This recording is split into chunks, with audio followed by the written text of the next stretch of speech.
Bonjour à tous, on se retrouve pour une petite review du dernier épisode de Black Butler, la saison 4, épisode 11. Comment vous dire, je viens de finir l'épisode, c'était un trop bon épisode. Il s'est rien passé de majeur, il s'est rien passé de foufou. C'était plus un petit épisode slice of life pour bien finir la saison, mais qu'est-ce que c'était cool. Oh là là là là. Déjà l'épisode commence donc avec le générique, directement, pas de récap, pas de rien du tout. Parce qu'il s'avère qu'on a droit à une petite scène post-générique, mais ça on en parlera à la fin. Donc, en fait, on nous montre une petite journée classique chez les Phantom Hive. Donc, Sébastien qui prépare à manger pour Ciel et les autres serviteurs qui aident, les lumières de Méline, les lumières, les lunettes de Méline qui ne lui vont plus, le chapeau de Finian qui a toujours la brodure faite par le majordome de la reine Elisabeth. À l'époque, dans Book of Murder, ça date, il y est toujours et tout. Mais voilà, que son chapeau, il commence à être pas mal rapiécé et tout. Donc, on part sur un petit épisode Slice of Life. Je vous l'avais dit dans ma dernière review. Je savais que cet épisode-là allait être plutôt tranquille, quoi. Que ça allait être rien de. Je sais pas ce qu'ils allaient adapter. Mais c'était un petit. C'est bête à dire, hein, mais ça fait très saison, hein, je trouve, cet épisode. Et autant j'adore depuis comment est-ce qu'ils réadaptent la suite du manga. Mais voir des petits trucs en mode Slice of Life et tout, franchement, c'était trop cool. Notamment, donc on a Soma qui vient voir Ciel en lui disant mais comment ça se fait que tu es parti sans me le dire et tout, moi je m'ennuie si t'es pas là, tout ce que vous étudiez là-bas, j'ai appris ça quand j'étais gamin, c'est pas très intéressant. Ce qu'on rappelle donc que Soma est un prince en Inde, et en fait on nous fait comprendre bah, qu'il a eu une éducation particulière quoi quand même, pas juste peut-être même meilleure que Ciel je pense, qui n'est que contre, ce serait pas déconnant. Et surtout on revoit Agni, le majordome, le serviteur, surtout de Soma, qu'on avait vite fait vu, je crois, dans l'épisode 3, quand Soma avait été réintroduit. Mais voilà, donc Agni, c'est le serviteur de Soma, qui est complètement in love de son maître. Il ferait absolument tout pour Soma. J'évite de spoiler des trucs. Il ferait tout pour Soma. Il est très loyal, très très protecteur. Il avait notamment poussé Sébastien dans Book of Circus, donc la saison 3, à entre guillemets prendre soin de Ciel un peu plus, ou en tout cas Ciel qui était malade du coup, de lui faire comprendre que non, fallait qu'il se repose et fallait pas qu'il aille faire tout et n'importe quoi. Et Agni notamment connaissait la vérité sur Mina, qui était la femme que cherchait Soma quand il est arrivé à Londres à l'époque. Donc là je vous parle l'époque de saison 1, vous voyez, pendant l'arc du curry, le fameux arc du curry, qui du coup a été un peu changé dans l'animé. Mais voilà. Mais en gros, ce qu'on apprenait, c'est que donc la Mina, qui était une servante de Soma, s'était barrée ou avait été achetée, je crois, par un noble anglais. Mais en gros, que ça lui convenait très bien parce qu'elle en avait marre de s'occuper de Soma, qui était un gamin arrogant et égoïste, et qu'elle avait une bien meilleure vie maintenant. Et en fait, elle s'était plus ou moins, je sais plus si c'est confirmé qu'elle était morte, mais on nous sous-entend qu'elle s'est fait tuer par l'eau, du coup. Qu'on voit pas beaucoup. L'eau qui est là pour rappeler qu'il existe, mais pour l'instant il n'a pas un vrai rôle, ça arrivera plus tard. Et donc qui est comment je pourrais dire ça sans être méchante. Vous voyez Vennec dans Camelot, cette espèce de gars qui est toujours dans les coups fourrés, qui a l'air d'être gentil comme ça, mais bon, qui fait des trucs pas toujours très très cool quoi. Donc voilà. Et donc Agni, en fait, on apprend bah, qu'il était là. Il était à Weston College pendant tout le temps où Soma y était, c'est juste qu'on l'a pas vu. C'est notamment quand le premier jour, quand Soma il est arrivé et qu'il a voulu aller voir Ciel avec son éléphant. En fait, c'est Agni qui, sans le faire exprès, a fait peur à l'éléphant parce qu'il disait ah mais maître Soma, vous ne pouvez pas enfreindre le règlement dès votre premier jour et tout ça. En même temps, vous m'avez demandé de pas être là, donc je peux pas venir vous aider et tout. Qu'est-ce que je fais? Il était également là au buffet pendant le tournoi puisqu'il avait pensé, il avait préparé une il avait préparé une tourte pour Soma, plutôt plutôt au poulet qu'au bœuf. Et en fait, il se dit, ah, mais mince, Sébastien m'a devancé, il a pensé à mon maître alors que c'est pas son rôle et tout ça. Bref, il idéalise complètement Sébastien alors que non, enfin, c'est. Il me semble que Soma avait déjà été montré comme ayant la capacité, sinon d'être aussi fort que Sébastien, mais en fait, lui tire son pouvoir, je crois, des dieux hindous, quelque chose comme ça, ou de sa prière, ou quelque chose dans ce genre-là. Et donc, sans être forcément au même niveau que Sébastien, ça encore, ce serait à revoir. Mais il est un petit peu comme Grêl, par exemple, dans les Shinigami, vous voyez. C'est, si jamais il affronte Sébastien, bon, Sébastien, il va falloir qu'il y aille un petit peu, quoi. Et en fait, du coup, bah, pendant que Soma, il va engueuler Agni, si elle et Sébastien se barrent parce qu'ils ont des courses à aller faire, quoi. Et donc, du coup, donc, on retrouve toute notre petite bande à Londres. Donc, ils vont chercher des lunettes pour Maylin. Ils vont chercher un chapeau pour Finny. T'as toute une petite partie. Si elle essaye des chapeaux. Parce il faut bien habiller la petite mascotte. Euh, Notamment Finny, ça m'a fait trop, il est trop mignon et ça m'a fait très rire. C'est qu'il dit, oui, je veux un chapeau aussi grand que Big Ben et tout. Et c'est Bastien qui lui pose la main sur la tête. Non, un simple chapeau, ça suffira. En fait, ça fait tellement du bien de voir un petit peu de slice of life dans Black Butler. Ça fait très saison 1, encore une fois, mais après l'arc qu'on vient de vivre, qui n'était pas exceptionnel, je trouve personnellement, c'est pas mon arc préféré en tout cas, donc celui qui m'aura le plus marqué, mais il y a des trucs sympathiques. Ça fait du bien d'avoir un petit arc, voilà, petit arc de transition. Snake de son côté se fait acheter une sacoche pour y mettre tous ses serpents.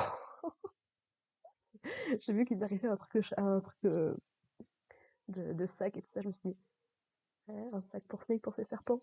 J'avais raison, c'est très drôle. Encore une fois, je ne sais pas du tout si c'est adapté d'un chapitre de manga. Ça fait très très longtemps que j'ai pas revu le manga. Mais en tout cas, voilà, ça fait un petit. Ils passent même dans une petite librairie où Bardroy, à la base, il voulait acheter un magazine un peu coquin. Pour l'époque, encore une fois, hein. Et en fait, si elle trouve un petit livre qui l'intéresse bien, j'ai pas réussi à lire le titre. Je suis pas sûre qu'il soit forcément lisible, ou en tout cas, je ne connais pas assez de trucs sur Arthur Conan Doyle. Parce qu'en fait, du coup, donc, on a Ciel, en fait, qui trouve un des livres de Sir Arthur. Donc Conan Doyle, ça on le sait, ça avait été confirmé. Mais en gros, c'est l'écrivain qui était venu dans Book of Murder et qui avait joué un petit peu le détective à cette occasion-là.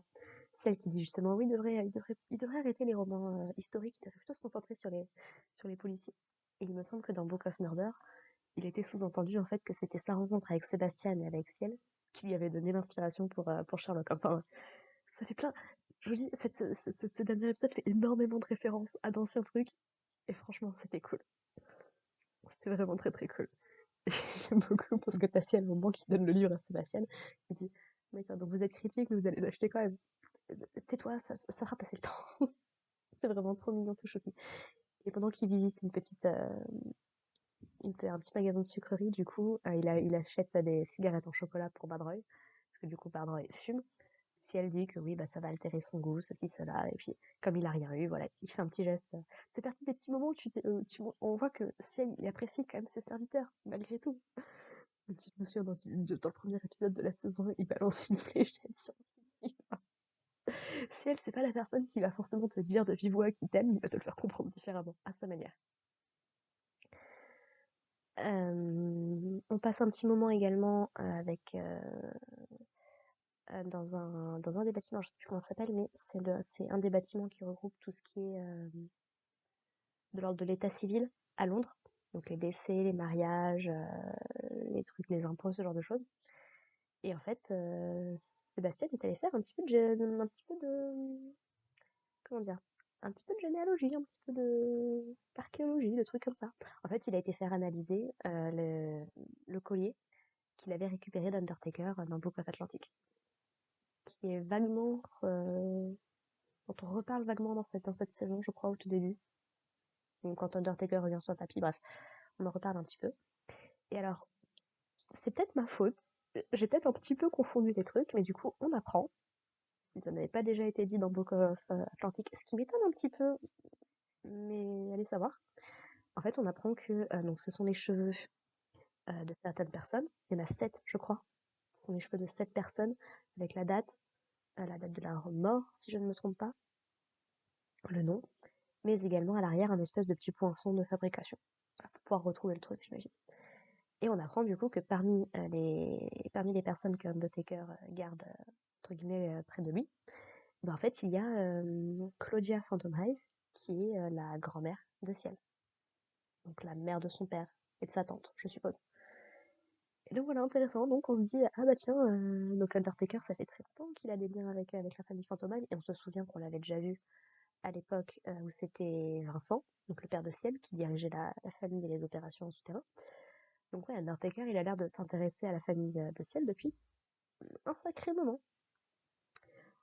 Quand on sait qu'il travaille à ressusciter les morts en ce moment, je sais pas, il y a peut-être un truc. Alors, est-ce qu'il a besoin du corps de la personne d'origine? Je pense que oui. Est-ce qu'il a besoin des souvenirs de la personne? Je pense que oui. Donc jusqu'à quel point faut-il que la personne soit morte? Difficile à dire, mais disons que cette information-là, quand ça nous a été donné, les fans ont pensé à une théorie, qui peut être vraie, qui peut ne pas être vraie, ça c'est difficile à dire à l'heure actuelle, mais que est-ce que du coup Undertaker ne serait pas un ancêtre de Ciel d'une manière ou d'une autre? Ce qui ferait que Ciel aurait du sang de Shinigami. Pourquoi pas? Allez savoir. Je crois que dans le manga on n'a toujours pas de confirmation, hein. Mais ça fait partie des théories potentielles. Bon, moi ayant lu le manga, je sais un petit peu plus qu'est-ce qui sous-tend tout ça et j'ai hâte. J'ai hâte, j'ai hâte. Et donc du coup, pour finir leur petite plaine, donc ils vont faire un petit tour dans la boutique, en tout cas, entre guillemets, des Phantom Hive, puisque si elle a plein de boutiques différents, il est dans plein de secteurs d'activités différents. Et là, en fait, bah, il fait des produits, entre guillemets, pour femmes, donc du parfum. Et il a rien trouvé de mieux qu'une licorne pour représenter des produits pour femmes. Pourquoi pas? J'adore parce qu'il dit oui, non mais Lizzie, elle m'a déjà, elle a déjà engueulé, c'est bon, j'ai compris. Parce qu'en fait, à chaque brand des Phantom Hive, les jouets, c'est un petit lapin. Le chat, je crois que c'est des confiseries, un truc comme ça. Oui, d'ailleurs, parce qu'en fait, si elle est allée acheter quelques sucreries, c'est parce qu'il étudie la concurrence, paraît-il. Bon, pourquoi pas. On apprend aussi que les imperméables, c'est une grenouille, je crois. Enfin voilà, il y a plein de petits trucs comme ça. Et du coup, pendant qu'il regarde un petit peu ce qui se passe, on entend un cri à l'extérieur et c'est une calèche en fait qui s'est retournée. Et donc Sébastien va pour aider. Franchement, j'étais persuadée que c'était qu'il allait y avoir une référence au chat dans cet épisode. Même pas. L'adoration de Sébastien pour les chats a été complètement oubliée. Je trouve ça dramatique. Je pensais qu'il allait sauver un chat, moi, à la base. Et en fait, non, il tombe sur Irène, je sais plus quel est son nom de famille, mais Irène, qui était une des invitées qu'on avait eu dans Book of Murder, justement. Je crois qu'elle avait été accusée, il y avait eu un truc. Enfin, bref, elle fait partie des personnages qu'on avait connus, c'est une actrice. Et en gros, elle doit se rendre à une représentation de Roméo et Juliette, mais ce serait mauvais qu'on la voie en compagnie d'un acteur d'un théâtre rival. Et donc Sébastien lui propose un truc, bah, en gros, il l'y amène. D'ailleurs, tu le vois courir en conduisant la charrette alors qu'il n'y a plus de chevaux, il n'y a plus rien. Pourquoi pas? Et en gros, il se déguise du coup en la licorne. Il a piqué le costume en fait. Il s'est déguisé en licorne. Et il a fait une entrée spectaculaire avec Irène en tant que Juliette. Et en balançant plein de petites pubs pour les parfums de Ciel du coup. Écoutez, pourquoi pas, ça fait de la pub.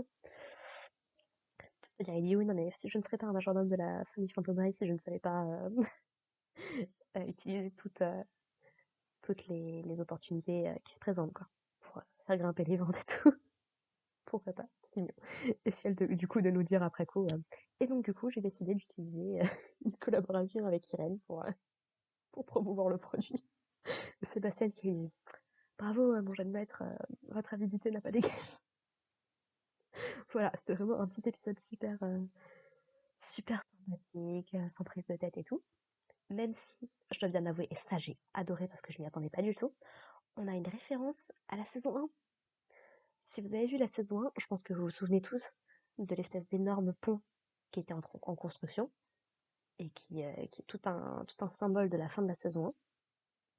Et du coup, on y fait référence. Et j'étais là, oh, c'est trop bien et tout, oh, mon petit cœur de fan. Parce que j'ai découvert l'animé Bla Butler avant de lire le manga. À l'époque, ça passait sur D17. Et ouais, toute la saison 1, j'avais regardé, ça m'avait énormément plu et tout. Maintenant que je sais que l'animé n'est pas canon, en grosse partie à cette époque-là, voilà, je l'apprécie pour ce que c'était, on va dire. Ça fait très longtemps que je l'ai pas revu d'ailleurs. Mais ah, ça touche la petite fan en moi, ça fait un petit coup de nostalgie là. Ça joue, c'était cool. Et surtout, et c'est là que je m'y attendais pas, et c'est là où ça m'a fait méga plaisir, ça m'en a foutu des frissons, c'est qu'on a eu un teaser du prochain arc. Alors, est-ce que ça veut dire qu'on va avoir une adaptation, une nouvelle saison, un nouveau truc qui va arriver plus tôt que prévu? Enfin, disons que quand tu es habitué à avoir entre 6 à 10 ans entre des nouveaux trucs de Bell Butler, bon, ma foi, comment dire, tu t'attends pas forcément à avoir quelque chose de nouveau rapidement. Là, on a eu un petit teaser pour la suite. Je me dis, si on a eu un petit teaser, c'est peut-être qu'il y a déjà des trucs qui sont dans les placards. Il y a peut-être déjà des trucs qui ont été notés. On va faire. Je ne sais pas. Mais si c'est le cas, si on a la prochaine saison dans genre 2 ans, par exemple, ce serait un truc de malade. Vous vous rendez pas compte, ce serait juste trop bien. Et donc, du coup, on a un petit teaser. On a un petit teaser pour quel arc? L'arc de la sorcière d'émeraude. Et comment vous dire que c'est un des arcs que j'attends le plus? C'est avec du recul, il se passe pas forcément des trucs de fou,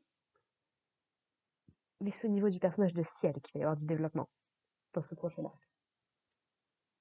Et ça va être la première, comment dire, ça va être les premiers vrais gros indices sur qu'est-ce qui est arrivé à Ciel à l'époque. Je n'en dirai pas plus parce que la révélation, faut la vivre, vraiment. Il faut la- Surtout quand tu n'as pas la théorie en tête, faut la vivre, la révélation. Mais donc on a un petit teaser, donc on se retrouve en Allemagne en fait. Parce que oui, donc cet arc-là va se passer en Allemagne. Et je ne sais pas si vous vous souvenez, dans cet arc-là, on a découvert l'existence d'un personnage qui est lié au Phantom Hive et qui s'avérait être un Allemand. Ce bon vieux Dietrich. Sera-t-il dans le prochain arc? Je ne sais pas. Pourquoi pas? Tout est permis. Imaginons. Allons-y. Et en gros, donc on retrouve deux. Je ne sais pas si c'est des nobles, mais en tout cas des gens des bourgeois, qui du coup chassent un pauvre renard qui avait rien demandé à personne. J'ai beaucoup de mal avec la chasse. Franchement, c'est partie des trucs. Non. Et donc en fait, un pauvre renard qui s'est coursé par des chiens et par leurs cavaliers, quoi. Et qui pénètre dans une forêt. Donc on dit que la forêt elle est maudite. Les deux gars qui traquent le renard, ils rencontrent une vieille femme qui leur dit pauvre fou, qui partez de cette forêt tout de suite. Elle est protégée par des loups-garous, machin et tout. Mais eux ils y vont quand même. Hein, ils se disent elle est folle, on va pas l'écouter. Et en fait, bah, ils retrouvent leurs chiens qui sont en train de grogner sur un truc. Et là, tu vois un loup-garou, plus ou moins, qui a l'air de se pointer, quoi. Et ça se termine là-dessus, quand il les a repérés. Et franchement, ça m'a foutu des frissons parce que j'aime beaucoup cet arc-là. Et je m'attendais pas à avoir un teaser en fait. Quand j'ai vu que l'épisode n'était pas totalement fini, je me suis dit, tiens, bizarre, est-ce qu'on va avoir un teaser de quelque chose et tout sans vraiment y croire? Mais si, on a on a un teaser de l'arc de la sorcière d'émeraude et des loups-garous, quoi. C'est trop bien. C'est, c'est vraiment trop bien. Peut-être, ah, par rapport à Eden Zero qui tease la prochaine saison, je crois que je préfère le teaser de Black Butler parce que au moins il spoil rien. Eden Zero, quand il tease, bon, c'est pas foufou. Ça révèle un petit peu de trucs importants, on va dire. Mais ouais. Ouais, ouais, ouais. Donc, franchement, si je dois faire un bilan de cette saison, excellente. Tout n'est pas exactement parfait. Un petit peu trop de CGI peut-être sur les bords, mais en vrai, ça passe plutôt bien. C'est quand même utilisé tranquillement et c'est juste pour des scènes, voilà, pour des petits détails par-ci par-là. C'est plus au niveau du rythme. Genre, quand ils ont fait leur épisode, c'est pas un épisode récap, mais quand ils ont fait le recap de Book of Atlantic et de tout ce qui s'était passé avant, bon, outre le fait que c'était un petit peu long pour pas grand-chose, et surtout, quand tu connais pas l'histoire, bon courage pour comprendre ce que te raconte l'animé. Hein. Donc bon, je dirais que je fais passer ça dans les tares un petit peu de Cloverworks en général. Mais franchement, je vais être honnête, hein, j'avais la trouille quand cette saison a commencé, parce que Black Butler, c'est une série que j'adore, qui pour moi mérite d'avoir de bonnes adaptations et qui mérite que les gens se rendent compte que c'est bien, que c'est pas juste oh là là, Sébastien, il est trop beau, machin, et puis il a une relation avec Ciel qui est un petit peu bizarre, machin et tout. Non, il y a tellement tellement plus à Black Butler. Et ça me fait tellement plaisir qu'on ait encore eu une adaptation cette fois-ci. Et ouais, j'espère que cette saison aura marché. Alors, j'ai pas vu beaucoup de réactions. Après, je sais pas vraiment laisser les autres animés qui tournent en ce moment, cette saison, donc vous me direz, je sais pas trop ce qui marche ou pas. Mais moi, j'ai pas l'impression que ce soit le déferlement de trucs. C'est un peu dommage. Mais bon, tant qu'il continue à faire des trucs, je prends. Car ça va faire 16 ans que Black Butler a commencé en anime. Je continue d'avoir de l'espoir qu'on arrive un jour au bout. Déjà qu'on arrive au bout du manga, ce serait déjà pas mal. Si en plus on peut aller au bout de l'animé, ce serait plutôt pas mal.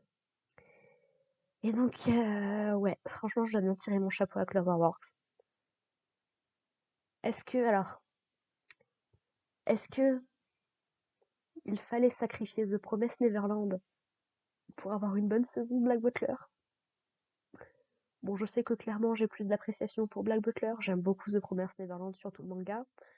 Mais c'était un truc beaucoup plus récent, alors que Black Butler, il y a de la nostalgie qui rentre dedans. Mais ouais, c'est dommage. C'est dommage parce que je pense que Cloverworks, ils risquent de se la porter un moment la réputation avec ce qu'ils ont fait pour TPM saison 2. Même si c'est pas entièrement de leur faute.